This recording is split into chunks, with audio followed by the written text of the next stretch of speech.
Hi friends, आज मैं एक हार्ट रोग के मामलों में इस्तेमाल किए जाने वाले इंजेक्शन का रिव्यू करने जा रहा हूं। हार्ट फेल्यूर के केसेस में और गिरे हुए ब्लड प्रेशर को ऊपर उठाने के लिए इस इंजेक्शन का इस्तेमाल किया जाता है। डोटामिन लायो 250 इंजेक्शन ब्रांड नेम से यह मार्केट में उपलब्ध होता है। नियॉन लेबोरेटरीज लिमिटेड के द्वारा इसका प्रोडक्शन किया जाता है। कीमत की अगर बात करें तो 5 ml का एक वायल मार्केट में 334 रुपीज़ का उपलब्ध होता है। फ्रेंड्स, अगर अभी तक आपने मेरे चैनल को सब्सक्राइब नहीं किया है तो प्लीज़ चैनल को सब्सक्राइब कर लें। बेल आइकन को भी प्रेस करें ताकि आने वाले सारे वीडियोस के नोटिफिकेशंस आप तक आ जाएं और आप मेरा कोई भी वीडियो को मिस ना करें। अगर आपने इस प्रोडक्ट को या इस मेडिसिन को इस्तेमाल किया है या आपके साथ या आपके किसी पेशेंट के साथ यह मेडिसिन इस्तेमाल में आई है और उसका क्या एक्सपीरियंसेस रहा है, कमेंट सेक्शन पर लिखकर मुझे ज़रूर बताएं। आइए फ्रेंड्स, वीडियो शुरू करते हैं। सबसे पहले देखते हैं इसके कंपोजिशन या इसके कंटेंट के बारे में। तो फ्रेंड्स, इसमें डोबुटामाइन 250 मिलीग्राम की मात्रा में उपलब्ध होता है। अब देखते हैं फ्रेंड्स इस मेडिसिन या इस इंजेक्शन से जुड़े कुछ अन्य वैकल्पिक ब्रांड्स के बारे में। तो फ्रेंड्स, डोटामाइन 250 मिलीग्राम इंजेक्शन जिसे नियॉन लेबोरेटरीज लिमिटेड के द्वारा बनाया जाता है। डोबुटाम 250 mg इंजेक्शन जिसे यूनाइटेड बायोटेक प्राइवेट लिमिटेड के द्वारा बनाया जाता है। डोबुसेफ 250 mg इंजेक्शन जिसे VHB लाइफ साइंसेस द्वारा बनाया जाता है। डोबुरान 250 mg इंजेक्शन जिसे VHB लाइफ साइंसेस लिमिटेड के द्वारा बनाया जाता है। और डोबियर लाइफो 250 mg इंजेक्शन जिसे चंद्रा भगत फार्मा प्राइवेट लिमिटेड के द्वारा बनाया जाता है। फ्रेंड्स, मार्केट में मिलने वाले सेम कंपोजिशन के साथ उपलब्ध कुछ ये ऐसे डिफरेंट ब्रांड्स होते हैं जिन्हें आप इस मेडिसिन के न मिलने की स्थिति पर भी परचेस कर सकते हैं, अपना काम चला सकते हैं। आपको इफेक्ट सेम मिलेगा क्योंकि इनके अंदर का जो साल्ट या मॉलिक्यूल होता है वह सेम होता है। अब देखते हैं फ्रेंड्स इस मेडिसिन के कुछ प्रमुख इस्तेमाल के बारे में। तो फ्रेंड्स, इस इंजेक्शन का प्रमुख इस्तेमाल हार्ट के फेल्यूर होने में गिरे हुए रक्तचाप को ऊपर उठाने के लिए किया जाता है, यानी इस मेडिसिन को लो बीपी के केस में दिया जाता है। अब फ्रेंड्स, हार्ट फेल्यूर और हार्ट अटैक जनरली एक ही समझा जाता है, परंतु दोनों चीज़ें अलग अलग हैं। इन दोनों में क्या डिफरेंस होता है, हार्ट फेल क्या कहलाता है और हार्ट स्ट्रोक क्या कहलाता है, इसे आप मेरे चैनल पर वीडियो सर्च आउट करके चेक कर सकते हैं। अब देखते हैं फ्रेंड्स इस इंजेक्शन के कुछ साइड इफ़ेक्ट के बारे में। तो फ्रेंड्स, ब्लड प्रेशर का बढ़ जाना और नींद आने में कठिनाई का होना इसके कुछ कॉमन साइड इफ़ेक्ट के रूप में देखे गए हैं। अब देखते हैं फ्रेंड्स इस इंजेक्शन को इस्तेमाल कैसे करना चाहिए। तो फ्रेंड्स, आपका जो डॉक्टर है, आपका जो प्रिस्क्राइबर है, वह आपको इस मेडिसिन को देगा, एडमिनिस्टर करेगा। आपको सेल्फ मेडिकेशन नहीं करना है।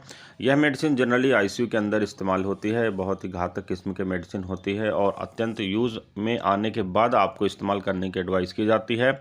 अतः बेहतर होगा कि आप सेल्फ एडमिनिस्टर ना करें। इसे ड्रिप के साथ मिक्स करके दिया जाता है। इसके अलग अलग रेजिमेन होते हैं, इसलिए कार्डियोलॉजिस्ट डॉक्टर को ही रहने दें। आप कार्डियोलॉजिस्ट ना बने या आप विशेषज्ञ ना बने, आप स्वयं चिकित्सा ना करें। डॉक्टर के द्वारा प्रिस्क्राइब करने पर ही आप इस मेडिसिन को इस्तेमाल करें। अब देखते हैं फ्रेंड्स यह मेडिसिन काम किस तरह करता है। तो यह इंजेक्शन एक सिम्पैथोमिमेटिक एगोनिस्ट होता है और जो हार्ट के रिस्पांस होता है उसकी एक्टिविटी जो होती है उसके रिसेप्टर्स की एक्टिविटी को बढ़ाता है, जिस कारण यह मेडिसिन वर्क करती है। हार्ट के जो पंप करने की एक्टिविटी होती है उसे इफ़िशियंट बनाता है, उसे स्ट्रेंथ पहुंचाता है, उसे ताकत प्रदान करता है और जो पंपिंग कैपेसिटी होती है उसको बढ़ाता है, जिसके कारण हार्ट जो फेल्यूर हो रहा होता है उससे बच जाता है और आप एक अच्छी स्थिति में पहुंच जाते हैं।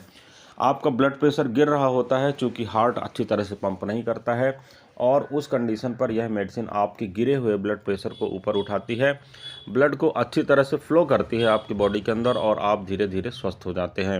अब देखते हैं फ्रेंड्स इस मेडिसिन से जुड़ी कुछ अन्य बातों के बारे में। तो फ्रेंड्स, इसे हेल्थ केयर प्रोफेशनल्स के द्वारा, जैसे डॉक्टर्स हो गए या नर्स हो गए, इनके द्वारा ड्रिप में मिलाकर दिया जाता है। इसलिए मैं आपको बार बार सजेस्ट कर रहा हूँ कि आपको इस मेडिसिन को सेल्फ मेडिकेट कभी नहीं करना चाहिए। आपके खून में सोडियम और पोटेशियम के लेवल की निगरानी करने के लिए आपका जो डॉक्टर होता है वह इस मेडिसिन देने के दौरान नियमित रूप से इसका ब्लड टेस्ट करा सकता है। यह आवश्यक होता है, इसके लिए आपको आनाकानी नहीं करना चाहिए। अगर आप गर्भवती हैं या प्रेगनेंसी की प्लानिंग कर रहे हैं या स्तनपान करा रहे हैं तो आपको इस बारे में डॉक्टर से उचित परामर्श करना चाहिए। उसके पश्चात ही मेडिसिन का एडमिनिस्ट्रेशन करना चाहिए। इस मेडिसिन की अगर कोई डोज आपसे मिस हो गई है तो जनरली ऐसा होता नहीं है, क्योंकि ये सेल्फ एडमिनिस्ट्रेशन की मेडिसिन नहीं है। हॉस्पिटल में आपको एडमिट करने के बाद ही यह मेडिसिन का डोज दिया जाता है। कोई डोज अगर नर्स या किसी भी हेल्थ केयर प्रोफेशनल के द्वारा मिस हो गया है तो यह वह ही डिसाइड करेगा कि आगे आपको क्या करना है। आपको किसी भी प्रकार का एक्शन लेने की आवश्यकता नहीं है। अब देखते हैं फ्रेंड्स इसके कुछ सेफ्टी फीचर्स के बारे में। तो फ्रेंड्स, अल्कोहल के साथ इस मेडिसिन को इस्तेमाल जनरली नहीं करना चाहिए क्योंकि किसी भी प्रकार के इंटरेक्शन हो सकते हैं। अभी तक इसमें कौन से इंटरेक्शन होते हैं इसकी विशेष जानकारी उपलब्ध नहीं है। गर्भावस्था और स्तनपान के बातें मैंने आपको पहले ही बता चुका हूँ। अब मैं ड्राइविंग मोड की बात करता हूँ कि अगर आप इस मेडिसिन को लेते हैं और बेहतर महसूस करते हैं, ठीक होते हैं, तो भी आपको सेल्फ ड्राइविंग करके वाहन नहीं चलाना चाहिए क्योंकि यह किसी प्रकार के कॉम्प्लिकेशंस को पैदा कर सकता है। किडनी और लीवर रोग से जुड़ी किसी समस्या का सामना अगर आप कर रहे हैं तो आप अपने डॉक्टर से उचित परामर्श करें, इसके पश्चात ही मेडिसिन का सेवन करें। तो फ्रेंड्स, ये था एक छोटा सा रिव्यू मेडिसिन के ऊपर। मेरे द्वारा दिया गया सारा विवरण केवल आपकी जानकारी के लिए है। किसी भी दवा का सेवन करने से पहले आपको अपने डॉक्टर से उचित परामर्श करना चाहिए, इसके पश्चात ही मेडिसिन का सेवन करना चाहिए। सिर्फ वीडियो के आधार पर मेडिसिन का सेवन करना हानिकारक हो सकता है, आपको इन सारी चीज़ों से बचना चाहिए। इस वीडियो में फ्रेंड्स बस इतना ही है। किसी अन्य अच्छे इंटरेस्टिंग टॉपिक के साथ आपसे फिर मुलाकात करता हूँ। तब तक के लिए गुड बाय। आपका दिन शुभ हो। जय हिंद।